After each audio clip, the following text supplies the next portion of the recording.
जब अमेरिकी राष्ट्रपति हिंदुस्तान आ रहे थे तो नमस्ते ट्रंप के नाम पर 2 महीना का एक बहुत महत्वपूर्ण समय बर्बाद किया गया और अंतर्राष्ट्रीय उड़ानों को रोकने की आवश्यकता थी, यातायात को रोकने की आवश्यकता थी और उसी समय लॉकडाउन वगैरह लगाने की आवश्यकता थी।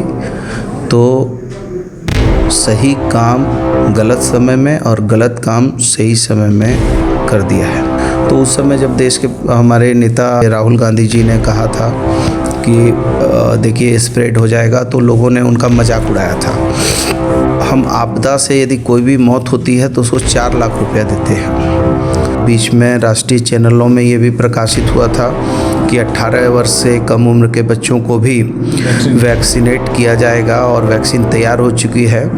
तो ये ज़रूर प्रधानमंत्री जी को बताना चाहिए कि वो कब से ये वैक्सीनेट कराने की व्यवस्था लागू कर रहे हैं और यदि नहीं है तो फिर इस तरह के भ्रामक प्रचार क्यों किए गए। जीनोम सीक्वेंसिंग की मशीन हम 2 जगह का अधिष्ठापन करने जा रहे हैं, एक रिम्स में, एक MGM अस्पताल में, और बहुत शीघ्र अतिशीघ्र उसका हम लोग जो है वो सारी प्रक्रियाएं चल रही हैं। नमस्कार, सोशल संवाद में स्वागत है। और आज हमारे साथ जो झारखंड के स्वास्थ्य मंत्री हैं बन्ना गुप्ता जी, और अभी उन्होंने 2 ऐसे फैसले हुए जिसको लेकर काफ़ी सराहना। और एक तो कोरोना में जिन परिवारों की जो है जिनकी भी मौत हो गई थी उन परिजनों को जो है 50-50 हज़ार रुपये देने के जो है आवंटन हुआ। और दूसरा जो है कल जिस तरीके से झारखंड में 2 मेडिकल कॉलेजों में एडमिशन की जो है प्रक्रिया वो शुरू हो गई, एक तरह से अनुमति मिल चुकी है। तो मेरा सवाल रहेगा कि बात तो लोग कर रहे थे कि 4 लाख तक मिलेगा, फिर 50 हज़ार रुपया, हालांकि केंद्र सरकार की तरफ से बात हुई थी कि 4 लाख रुपया मिलेगा। आपने 50 हज़ार का ये फैसला किन बातों को ध्यान में रखकर किया और क्या आगे भी कोई है कि उन परिवारों के लिए? नहीं, देखिए, निश्चित तौर पर इस कोरोना रूपी महामारी में जितने लोग इस मौत के काल में समा गए हैं ये बहुत ही दुखद है। और मैं ये समझता हूँ कि ये एक विपदा है, महामारी है, लेकिन इस विपदा महामारी को रोका जा सकता था। लेकिन कहीं ना कहीं हमारे देश की सरकार ने उदासीनता दिखाई, और उदासीनता दिखाकर जब केरल में पहला मामला आया था और उस मामले को जब अमेरिकी राष्ट्रपति हिंदुस्तान आ रहे थे तो नमस्ते ट्रंप के नाम पर 2 महीना का एक बहुत महत्वपूर्ण समय बर्बाद किया गया और अंतर्राष्ट्रीय उड़ानों को रोकने की आवश्यकता थी, यातायात को रोकने की आवश्यकता थी और उसी समय लॉकडाउन वगैरह लगाने की आवश्यकता थी। तो सही काम गलत समय में और गलत काम सही समय में कर दिया है। तो मतलब ये एक कहावत कही जाती है कि आप सही समय में सही वक्त काम कीजिए और समय को ध्यान में रखते हुए कीजिए, ये कहने का भावार्थ ये है मेरा। तो उस समय जब देश के हमारे नेता श्री राहुल गांधी जी ने कहा था कि देखिए स्प्रेड हो जाएगा, तो लोगों ने उनका मजाक उड़ाया था। लेकिन आप देखिए उस चीज़ की कितनी व्यापकता हुई और कितने लाख लोग इस देश में मारे गए। और हम आपदा से यदि कोई भी मौत होती है तो उसको 4 लाख रुपया देते हैं। तो हमारा ये है कि उसको तो केंद्र सरकार को उस आपदा की राशि में केंद्र जो है 75% देती है, 25 हम देते हैं। तो वो आपदा की राशि में उनको 4 लाख मिलना चाहिए, लेकिन चूंकि केंद्र की उदासीनता है इसलिए हमने पूरे देश में, ये झारखंड पहला राज्य है जिसने ये नीतिगत निर्णय लिया। और हम किसी के घर में जिसके यहाँ मौत हुई है, वेदना है, पीड़ा है, दर्द है, दुख है, तकलीफ़ है, उस चीज़ को हम उस व्यक्ति को वापस तो नहीं ला सकते हैं, लेकिन उसके घर की दुख, वेदना, तकलीफ़ में यदि 1% भी हम उसके लिए सुकून का कारण बन सकें तो हम प्रयास ज़रूर करेंगे। ऐसी सोच के साथ हम लोगों ने 50 हज़ार रुपया हर मृतक के परिवार को देने का निर्णय किया है। और मैं प्रार्थना करता हूं केंद्र की सरकार से कि वो समय रहते हुए इस निर्णय को बड़े निर्णय में बदले और कम से कम 4 लाख रुपया केंद्र की सरकार भी इसके लिए मुहैया कराए। तीसरी लहर की भी चेतावनी है, जैसे जो आईआईटी के प्रोफेसर हैं वो, हालांकि आप लोगों के पास ज़्यादा इसकी रिपोर्ट होगी, उन्होंने कहा कि जनवरी के बाद हो सकता है, फरवरी में हमारा पीक होगा, तो उसको लेकर किस तरीके की तैयारियां रहेंगी? हमने देखिए 28,621 के करीब बेड तैयार किए हैं, जिसमें आईसीयू भी है, एनआईसीयू भी है, पीकू भी है, चाइल्ड मदर यूनिट भी है।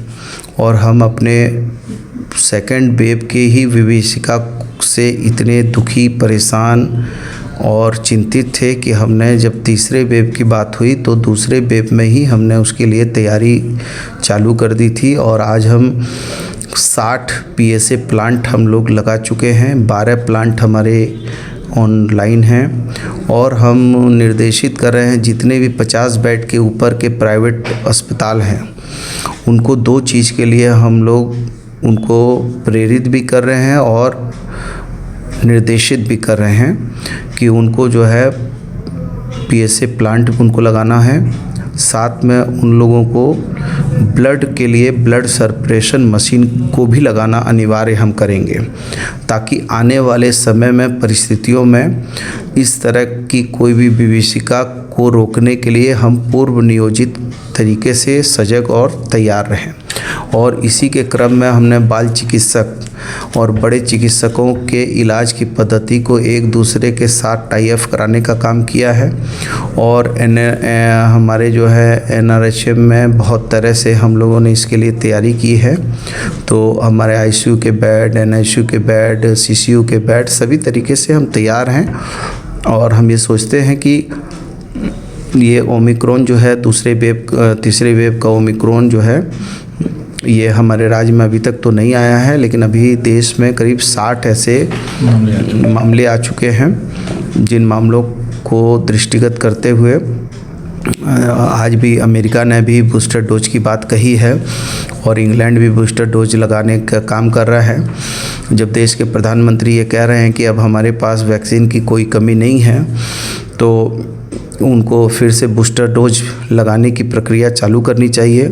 चूँकि केरला ऐसा राज्य है जिसने ये बताया कि हमने 100% अपने लोगों को वैक्सीनेट कर दिया है, और फिर भी उनके राज्य में ऐसे 5-7 ज़िले अभी प्रकाशित हुए हैं, प्रकाश में आए हैं, जिनमें 100 में 17 लोग, 18 लोग, 15 लोग जो हैं पॉजिटिव हो रहे हैं। तो बूस्टर डोज की आवश्यकता है। साथ ही साथ बीच में राष्ट्रीय चैनलों में ये भी प्रकाशित हुआ था कि 18 वर्ष से कम उम्र के बच्चों को भी वैक्सीनेट किया जाएगा और वैक्सीन तैयार हो चुकी है।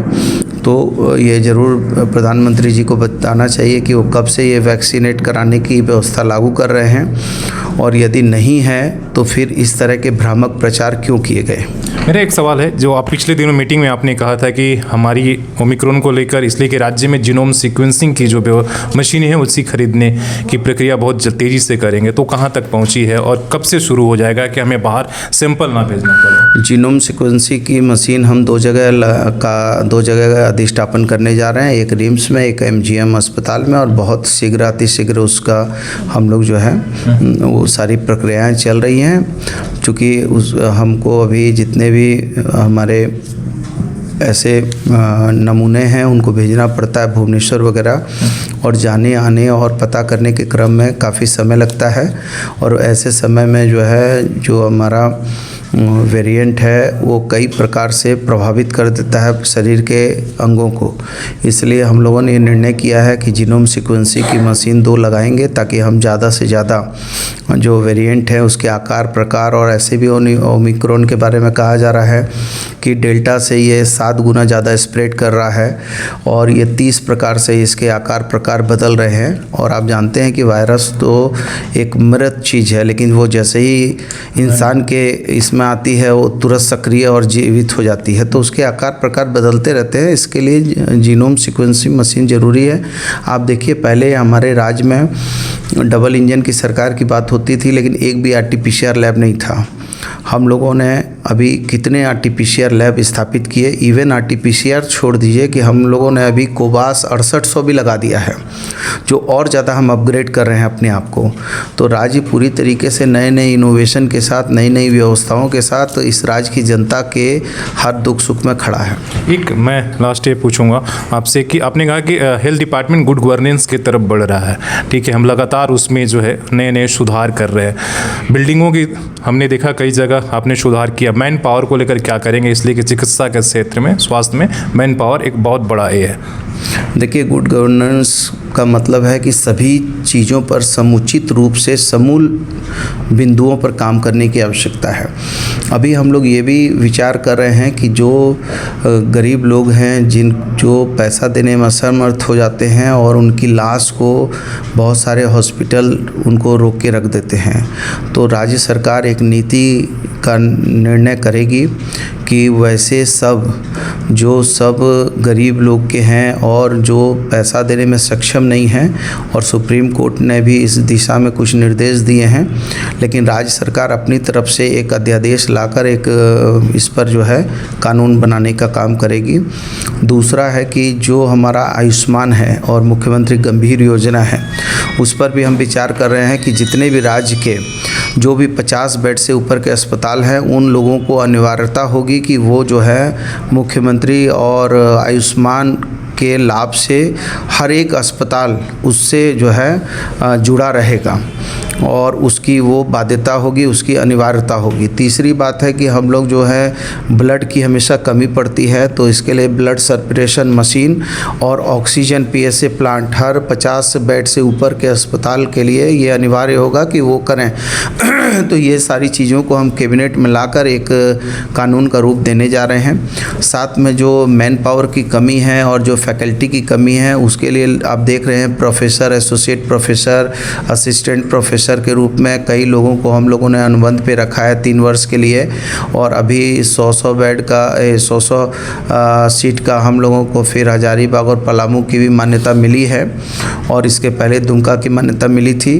तो हम लगातार प्रयास कर रहे हैं कि हम राज्य को केवल झूठा इंफ्रास्ट्रक्चर बनाकर राज्य को केवल राज्य की जनता के बीच में दुष्प्रचार करके अपनी पीठ ठोकने के बजाय हम अपने पीएससी, सीएससी को या अनुमंडल अस्पताल को या जिला अस्पताल को कैसे चाक चौबंद करें ताकि वो अंतिम पायदान पे खड़े व्यक्ति को स्वास्थ्य की दिशा में उसको उन्नत लाभ हो। चलिए, धन्यवाद। हालांकि समय कम है और सत्र, विधानसभा का सत्र आज से शुरू हो रहा है, तो कई सवाल सत्र के अंदर भी उठेंगे। हालांकि अभी जो 2 बातें हमने आपको बताया, एक तो कोरोना में जो लोग हैं उनको ये राहत देने के लिए सरकार, जिनकी मृत्यु हुई है, उन्होंने कोशिश किया है, और दूसरा जो है जिस तरीके से उन्होंने कहा कि मेडिकल कॉलेज जो पहले दुमका के बाद पलामू और यहाँ पर भी शुरू हो जाएगा। तो आज ही ऐसे और कई सवाल हैं जो उसके जवाब लिए जाएंगे, लेकिन अभी के लिए अपने सहयोगी सी एच रामूर्ति के साथ मैं शशि भूषण, सोशल संवाद न्यूज़ झारखंड।